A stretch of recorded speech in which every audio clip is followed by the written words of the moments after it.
नमस्कार, आप देख रहे हैं CNBC आवाज। मैं हूं मनीषा गुप्ता और आज बात करेंगे यहां पर कच्चे तेल की, जहां पर भावों में करीबन 6 से 7% की गिरावट के साथ इस हफ्ते की शुरुआत हुई है। यहां से प्राइसेस कहां जा सकते हैं बताएंगे आपको। साथ ही बात करें हैं यहां पर जिंक की और हमारे साथ यहां पर हिंदुस्तान जिंक लिमिटेड का मैनेजमेंट होंगे। वो बताएंगे कि किस तरह से जिंक की प्रोडक्शन, जिंक की कॉस्ट ऑफ प्रोडक्शन और साथ ही साथ प्राइसेस जा सकते हैं। इन सब पर बात करने के लिए हमारे साथ हैं एनर्जी एक्सपर्ट नरेंद्र तनेजा और निर्मल बांग सिक्योरिटीज के VP कुणाल शाह। और थोड़ी देर में हमारे साथ होंगे हिंदुस्तान जिंक के CEO and whole time director Arun Mishra. शुरुआत कच्चे तेल से कर लेते हैं और तनिया जी, जिस तरह की मूवमेंट हमने यहाँ पर आते हुए देखी है, जहाँ पर 3 हफ्ते की तेजी के बाद इस हफ्ते की शुरुआत 6 से 7% नीचे शुरू हुई है। 2 दिन यहाँ पर हमने कोई अटैक US की तरफ से आता हुआ नहीं देखा है, कोई ट्वीट वगैरह नहीं है, एक्शन है और मार्केट्स ने उसी के ऊपर काफी प्रॉफिट टेकिंग ले ली। नहीं, बिल्कुल आपने ठीक कहा। देखिए, आप उसको कोई पैमाना बोलिए, बैरोमीटर बोलिए, जो भी है, सीधा सीधा ये है कि जो तेल की कीमतें हैं उसका सीधा संबंध जो है अमेरिका और ईरान के बीच में बातचीत हो रही है या नहीं हो रही है उससे है। बाजार को लगने लगा था पिछले 2-3 दिन से कि भी बातचीत हो रही है, खबरें निकल करके आ रही थी, कुछ मैसेजेस गए हैं, कुछ ईरान के नए सुप्रीम लीडर की तरफ से कुछ जो है संकेत निकल के आए हैं और इधर जो है हमले जो है एक दूसरे के ऊपर पिछले 48 घंटे के अंदर थम गए हैं। तो बाजार की रीडिंग ये आ रही है कि लगता है बातचीत हो रही है। ये तो सभी जानते हैं कि अमेरिका वहां से निकलना चाहता है, डेस्परेट है, और ईरान को भी लगता है कि ठीक है, समय अच्छा है, डील कर लेनी चाहिए। तो उसी का ये नतीजा आपके सामने आ रहा है। और अगर 1-2 दिन के अंदर, जैसा कि खबरें हैं कि शायद कुछ फॉर्मल बातचीत हो रही है, इसकी कुछ एक सरकारी पुष्टि हो जाएगी। अगर ऐसा होता है तो कीमतें और नीचे जाएंगी। आज जो भी कीमत है उसका डिमांड एंड सप्लाई से कोई लेना देना नहीं है, सीधा सीधा जियोपॉलिटिकल प्रीमियम है। हालांकि जो जियोपॉलिटिकल प्रीमियम है वो 80% जो है वो मिडिल ईस्ट या गल्फ की सिचुएशन से है, उसमें 20% जो है ब्लैक सी अर्थात यूक्रेन, रशिया के जो जहाज निकलते हैं वो भी सब उसमें शामिल हो गया है। ये एक नई चीज है। तो 80+20, तो दोनों जियोपॉलिटिकल जो थिएटर्स हैं वहां पे क्या होता है वो कीमत में रिफ्लेक्ट कर रहा है। और अभी जो रिफ्लेक्शन है वो ईरान और अमेरिका को लेकर के ज्यादा है, वो कीमतों में रिफ्लेक्ट किया है। और मुझे ऐसा लगता है चूंकि अमेरिका में चुनाव धीरे धीरे नजदीक आ रहे हैं, छुट्टियों का मौसम शुरू हो चुका है और ट्रम्प साहब डेस्परेट है कि ये जो MOU साइन हुआ है ये पीस डील में तब्दील हो जाए। ये दिख रहा है साफ। अगर ऐसा है और तो ईरान को भी समझ में आता है कहीं ना कहीं उसके साथ जाना ठीक रहेगा। हालांकि वो बहुत टफ नेगोशिएशंस कर रहा है और वो फ्रस्ट्रेटेड हो गए हैं ट्रम्प साहब, लेकिन उसके बावजूद उनके पास कोई ऑप्शन नहीं है क्योंकि वो डील चाहते हैं, वो वहां से निकले। तो इसीलिए बाजार थोड़ा ऑप्टिमिस्टिक। तो आप उसी पर नजर रखनी है कि दोनों की नेगोशिएशन बातचीत में क्या होता है। अगर बातचीत होती रहती है कीमत नीचे जाएगी, बातचीत रुक जाती है, बमबारी फिर शुरू हो जाती है, कीमत ऊपर जाएगी। आप उसको बैरोमीटर बोलें या और कोई पैमाना बोलें, अब उसी पर नजर रखना है कि होता क्या है। और कीमत जो है उसी हिसाब से ऊपर, उसी हिसाब से नीचे। तो ये ऊपर नीचे का खेल जो है अभी रोलर कोस्टर बोलिए या कुछ भी इसको बोलिए, ये अभी चलने वाला है। और जैसे आप पहले भी कहते रहे हैं तनेजा जी की एक जो रेंज है वो यहाँ पर शायद 75-95 जैसी बनती हुई दिख रही है। अब जिस तरह से ये $10 की मूवमेंट हम 2-3 दिन में ही आता हुआ देख लेते हैं, यहाँ से अब आपको क्या लगते हैं प्राइसेस? मनीषा, अच्छा आपने प्रश्न किया। जिस तरह के हालात हैं और जिस हिसाब से नेगोशिएशंस होती हैं, ट्रम्प साहब का टेम्परामेंट सब जानते हैं, ईरान तुरंत उसका जवाब देता है। तो इसलिए आज की तारीख में जो अभी का माहौल है उसमें जो रेंज है काफी बड़ी रेंज है, बहुत अच्छी नहीं लगती है। ऐसे लगता है कोई नासमझ आदमी इसकी बात कर रहा है, लेकिन हकीकत यह है कि आज की तारीख में जो रेंज है वो $80 से लेकर के $115 पर रखनी पड़ेगी। क्योंकि जिस तरह के हालात हैं, जिस हिसाब से नेगोशिएशन होती हैं, नहीं होती हैं, टेम्परामेंट दोनों साइड का है, दोनों साइड जिस तरह की जब बातचीत करते हैं, तो हालांकि ये बड़ी रेंज लगती है और बड़ी अजीब सी लगती है, अनप्रोफेशनल लगती है, लेकिन हकीकत यह है कि अगर आज की तारीख में जो रेंज है वो $80 से लेकर के और 115-80, इसलिए कि अगर जो बातचीत होती है, कुछ सामने निकल के आता है तो बाजार तैयार है $80 पर जाने के लिए तुरंत, बहुत तेजी से। लेकिन अगर जो दोबारा बमबारी करते हैं, ये धमकी ट्रम्प साहब देते रहते हैं, अगर उसको जो है वो अमली जामा पहना देते हैं तो तुरंत कीमत जो है 115 भी हो सकती है। तो आज की रेंज बड़ी अजीब लग रही है, बड़ी अनप्रोफेशनल लग रही है, लेकिन ये रियलिटी को रिफ्लेक्ट कर रही है कि दोनों साइड का टेम्परामेंट और टेम्पर इस तरीके का है, अनप्रिडिक्टेबल है।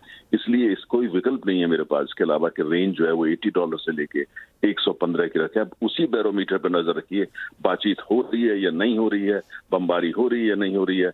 कोई भी आदमी जो थोड़ा सा इसको समझता है तुरंत जो है कीमत को डिकोड कर लेगा। Point taken.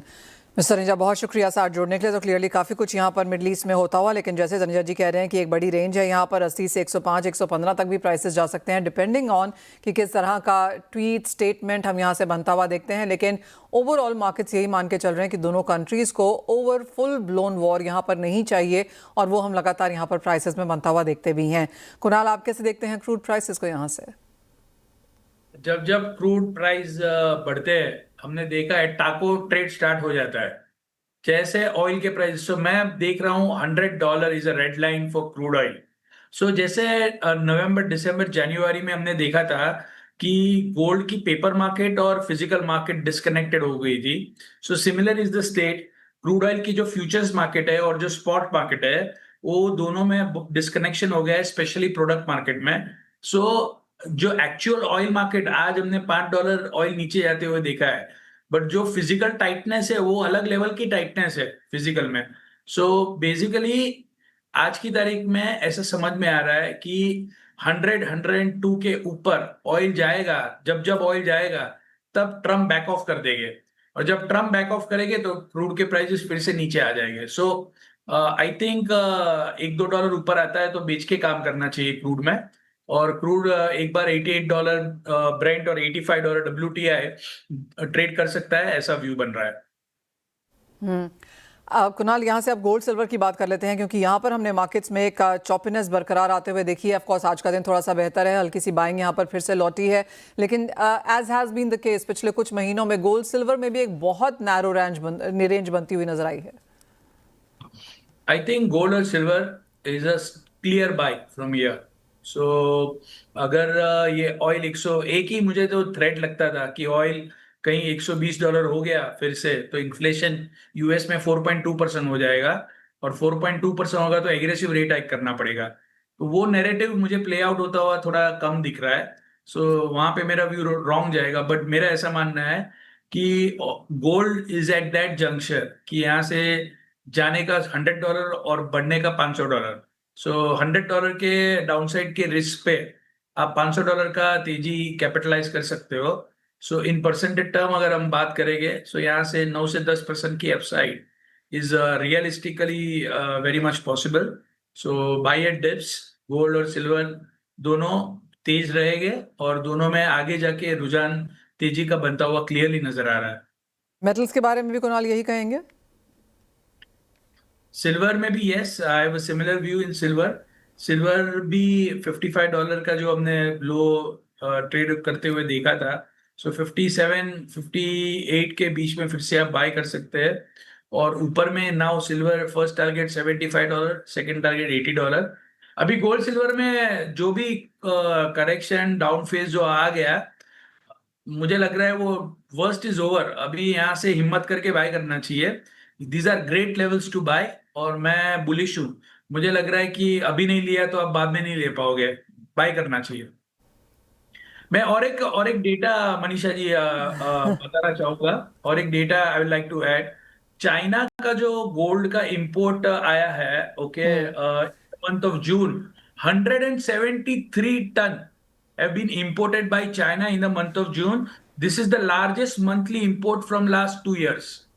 ये 2 साल का सबसे बड़ा इंपोर्ट का नंबर है। So now this is a clear indication कि अगर प्राइस नीचे आता है तो सबसे बड़ा बायर ही चाइना है। हर महीने 15 से 25 टन तो गोल्ड लेता ही है सेंट्रल बैंक वहां पे, और 173 टन का इंपोर्ट, मतलब this is a record import. तो मुझे लग रहा है इंडिया से जो थोड़ा बहुत इंपोर्ट कम हो रहा है, वो डबल जोर से चाइना बाय कर रहा है। वेल एब्सोल्युटली, यहाँ पर काफ़ी सपोर्ट हमने गोल्ड में इस वजह से भी आते हुए देखी है। And your point is well taken, जहाँ पे आपने कहा हर गिरावट पे यहाँ पर बाइंग है, स्पेशली गोल्ड में और स्पेशली चाइना की तरफ से, जहाँ पर 20 महीने से लगातार चाइना बाइंग में बैठा हुआ है। कुणाल, बहुत शुक्रिया आपका भी साथ जोड़ने के लिए, तमाम स्ट्रैटेजीज शेयर करने के लिए। और इसी के साथ अब हमारे साथ हिंदुस्तान जिंक के CEO and whole time director Arun Mishra हैं। अरुण जी नमस्कार, बहुत शुक्रिया साथ जुड़ने के लिए। और नंबर्स यहाँ पर अच्छे दिखते हैं, पहले तो अपने नंबर्स के थ्रू ही अगर आप हमें यहाँ पर अवगत करा सकें on what they mean for the company.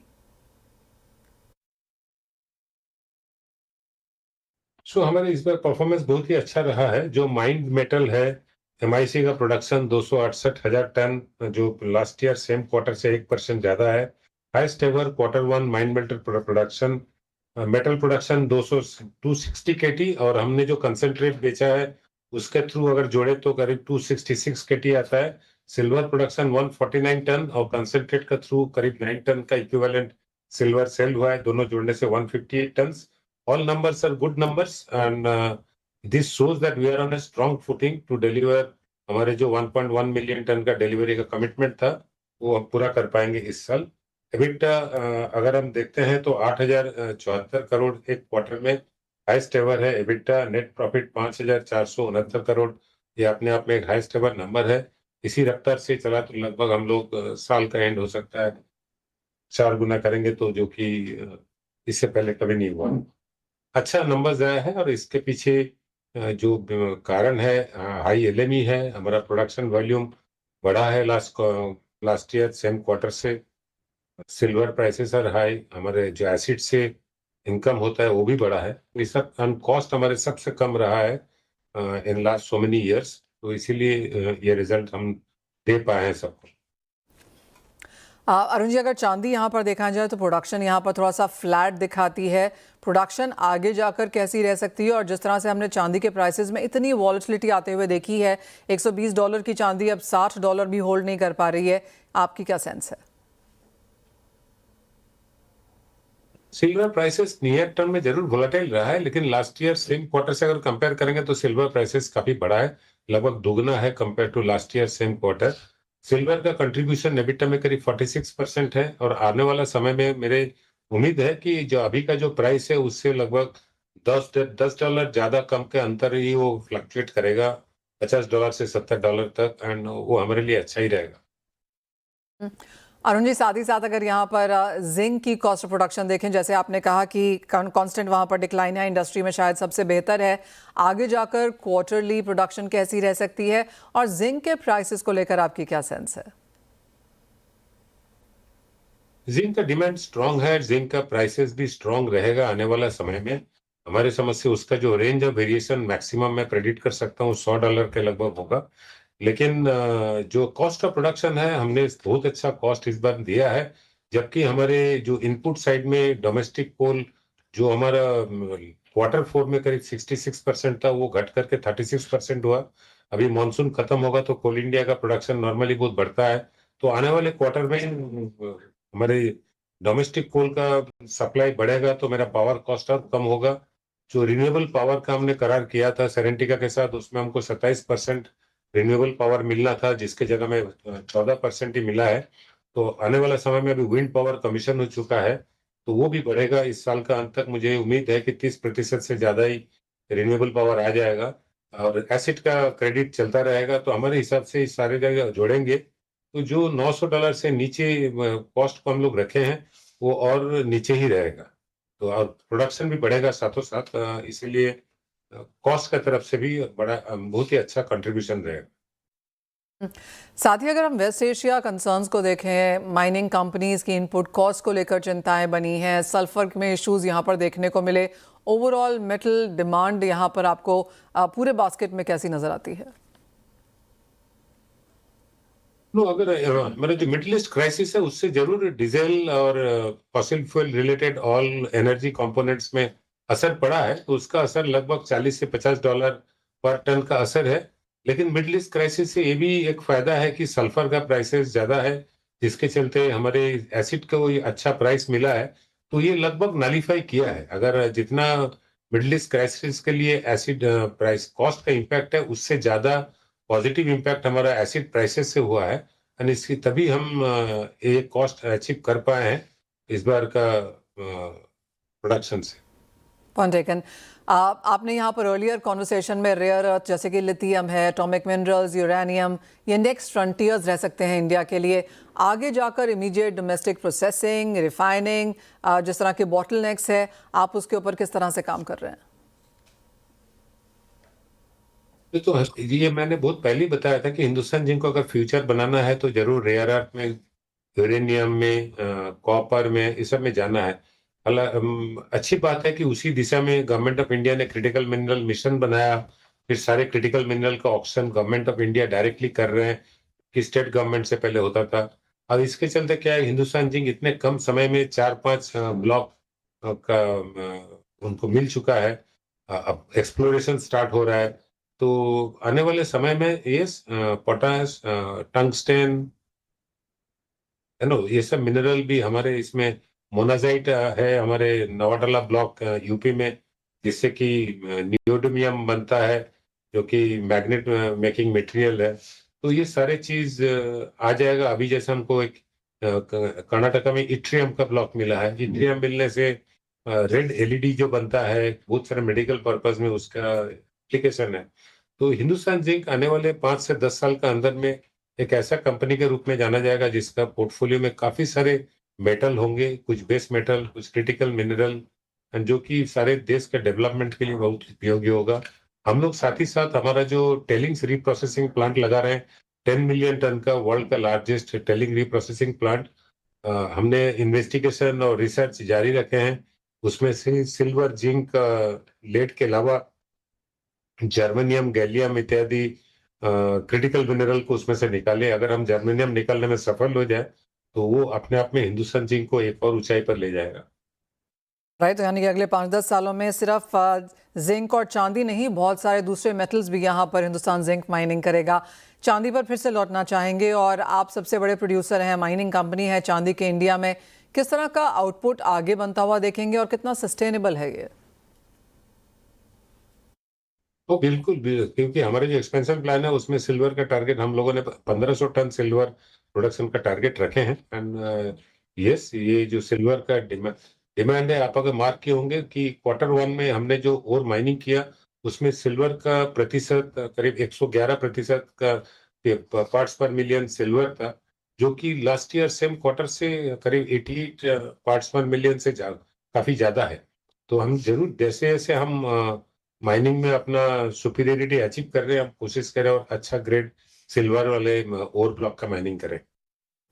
Point taken mister Mishra, as always बहुत शुक्रिया साथ जुड़ने के लिए, और ये सारे नंबर्स हमारे साथ यहाँ पर शेयर भी करने के लिए। बल इसी के साथ एक ब्रेक के लिए भी रुकेंगे, लौटेंगे और लेकर आएंगे बॉन्ड स्ट्रीट। CNBC आवाज and India bonds present bond street. नमस्कार, बॉन्ड स्ट्रीट में आपका स्वागत है। और आपको बता दें कि भारतीय बॉन्ड्स में आज मजबूती देखने को मिली है, और लगातार 2 हफ्तों की गिरावट के बाद आज का ये जो दिन है या ये जो हफ्ता है, यहाँ पर रिकवरी के साथ काम होता हुआ नजर आया है।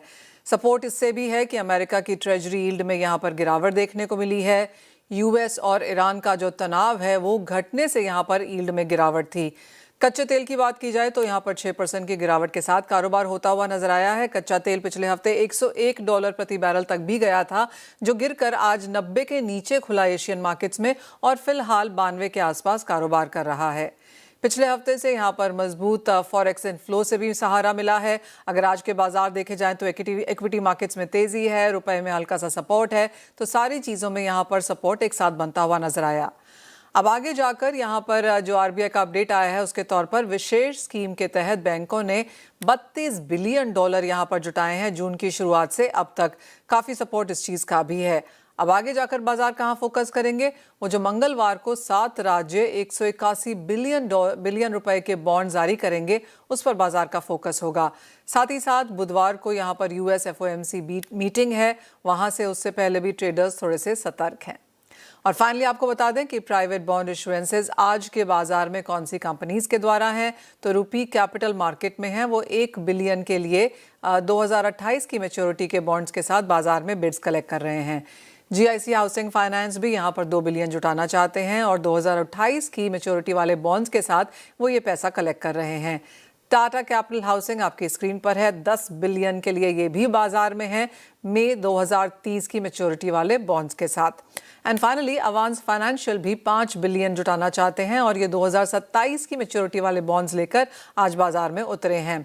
समिट डिजिटल इंफ्रा 12 बिलियन जुटाना चाहते हैं, और 2031 की मैच्योरिटी वाले बॉन्ड्स के साथ ये भी आज बाजार में है। तो ये सारी की सारी जो कंपनीज हैं, ये प्राइवेट बॉन्ड इशुएंसेस आज मार्केट में अवेलेबल हैं। CNBC आवाज and India bonds present bond street.